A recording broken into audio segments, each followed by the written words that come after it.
We haven't done one of these in a really long time. Because I didn't think that I was doing these anymore, you know? But apparently I am. I woke up and I woke up at 4:12 and I could not go back to sleep. And I couldn't. I was like, why? Then I did some math really quick at 4:13 in the morning.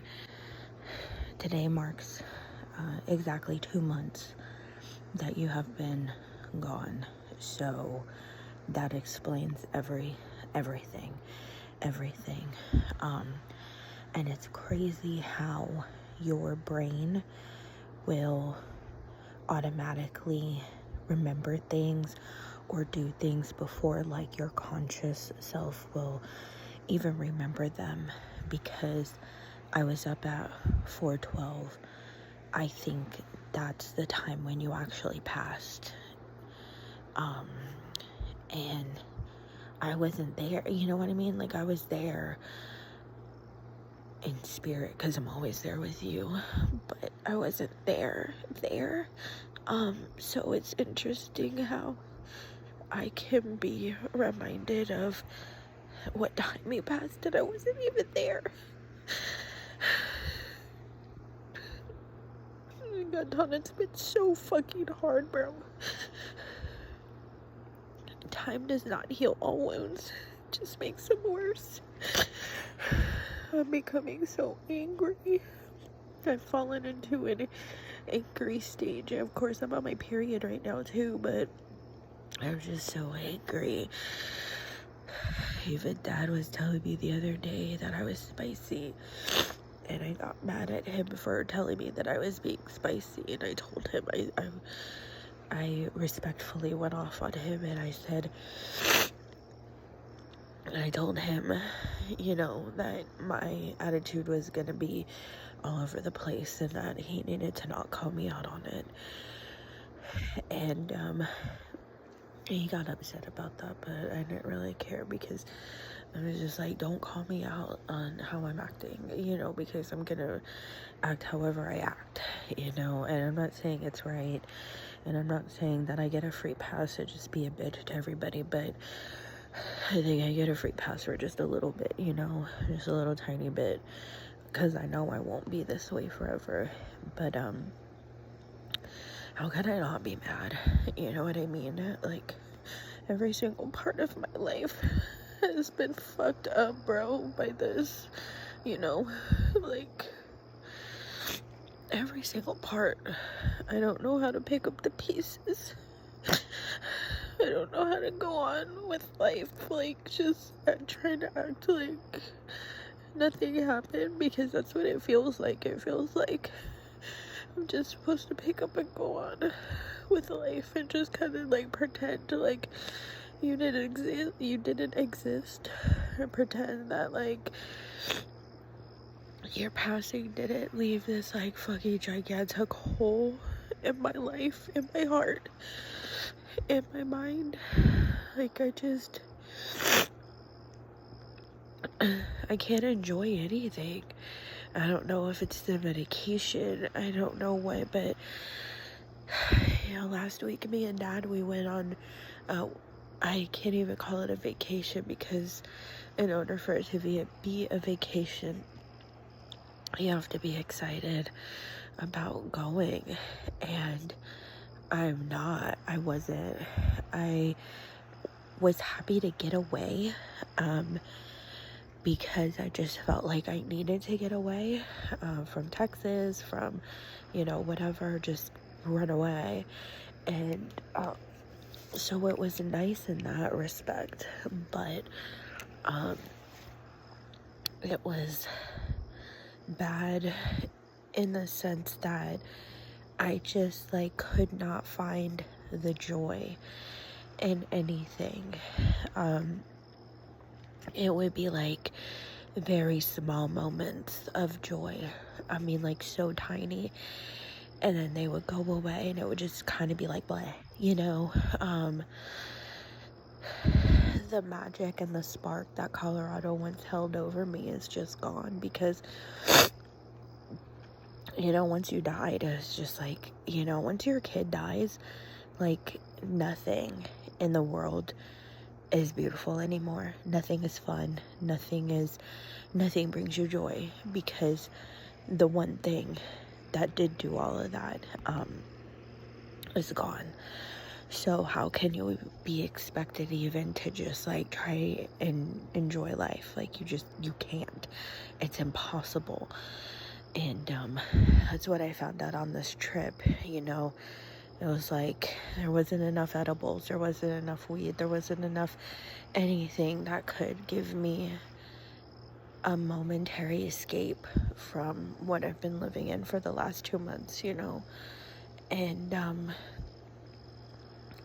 the last couple of days especially, like I would say the last 2 days for sure. Now it makes sense, of course, all the dots are connecting, but I've just been having really morbid thoughts the last 2 days about like your passing, like your actual passing, like the moments that it was happening where I wasn't even there, you know. But I go off of what Gamma has told me about what happened, and I just create a visual in my head and I just play that. The last couple of days I've played it over and over so many times. And just before I got up today, I started thinking about them doing your autopsy and just how I still can't believe, bro, I can't believe that they did that to my child. Like, I can't believe that, like, that happened to you, that they cut you open, and, like, I can't, like, even though my brain is thinking about it, like, I can't believe it, that happened to you, and that you're a box of ashes on my nightstand, bro, like, it's so hard. It's so fucking hard. And then I went on the trip and I thought to myself that I kept having this vision in my head that I would come back and the spark would return, or you know, that like I would come back and like immediately be revitalized, or you know, rejuvenated, or whatever word you can think about it. I had it in my head before I left, and maybe that was you know, me, maybe that was me needing some sort of something, motivation to get me to go on the trip. But yeah, I had this like vision in my head that like I was gonna come back and I was gonna be ready to take on the world. I was gonna be ready to dive into projects and, you know, do all this stuff in your memory and your honor, just to get on with life, you know. And I came back and it was the same exact shit. Like I can't seem to get it going, you know. And I mean, granted, we've only been back a couple of days, but I came back and I'm just like, oh, you know, it's still the same, you know. Not gonna come back and magically everything's gonna be gone, you know, everything's gonna be fine, you know, life's gonna go on. It's not like the movies at all, you know, where such a short, you know, they fast forward and it's like 6 months later and it's like, oh, she's kind of sad about, you know what I mean? Like, just, it's not the movies at all. It's not. And, you know, stupid me for thinking that that's how it's gonna be. And You know, now I see the benefit in the therapy and in having a psychiatrist, because it's been so hard mentally to deal with.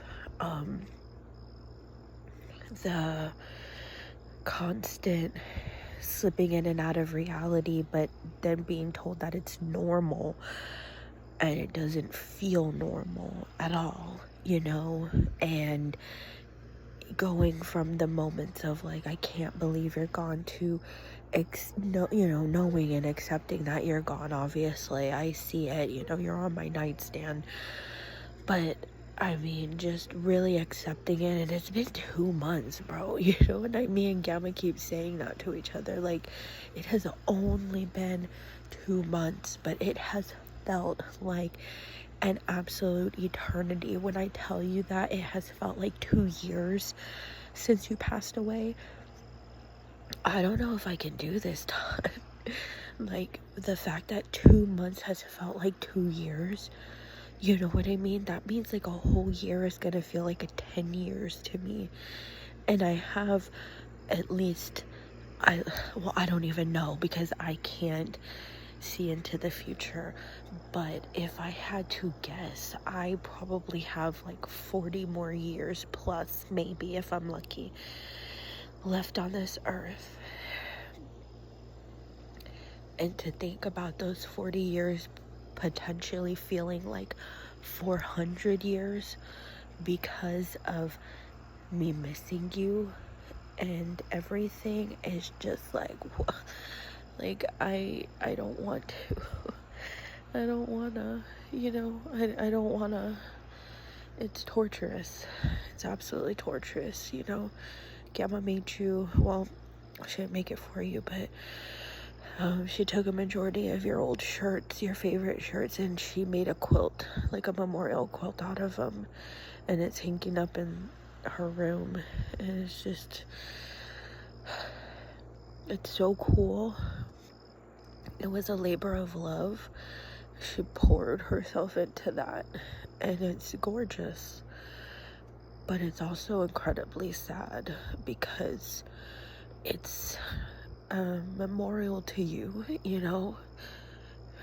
And so now we'll look at all of those pictures, and it has in the middle the first memorial shirt I made for you, because that's the one that has all of your beautiful pictures on it. I just can't bring myself to wear it, because I don't want to wash it, and I don't want it to mess up your pictures on there. So I never wore it, so I gave it to her, and I told her use it for that, and she did, and it just is the crown jewel of the middle of it.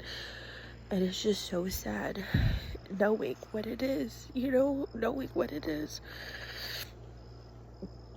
It's so sad and depressing walking into my bedroom every time and seeing my nightstand shrine to you, you know, with your ashes and your 3D goggles and your glasses and just any little tchotchke thing I could have next to you. I don't know how many times I can say that it's hard, but it's hard. I haven't done one of these diary entries in so long, because I haven't felt like I needed to, you know. I've just been trucking. I'm like, how many entries can I make? How many different times can I say that I'm sad, this sucks, I miss you, you know, the whole time on the trip. You showed yourself, of course, which was so cool. Hi, Munch.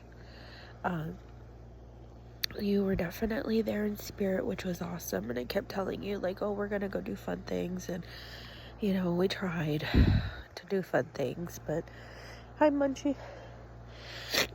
But it was hard, you know, it was hard for me to really get into it, just because I was struggling with feeling like I was struggling with like having fun, you know, and being like, come on. It's just been really hard per the usual, and I'm just trucking, kid. That's all I'm doing, because that's all I can do. I'm trying to look a mess. I'm trying to get by each and every day. I'm just making it, you know, the only way I know how, because this is the first time I've ever gone through this, and, you know, so it's like, how else do you go through something your first time, you know, you just gotta feel your way through it, so that's what I'm doing. But I love you, and, you know, we'll talk again the next time I feel like I need to make one of these.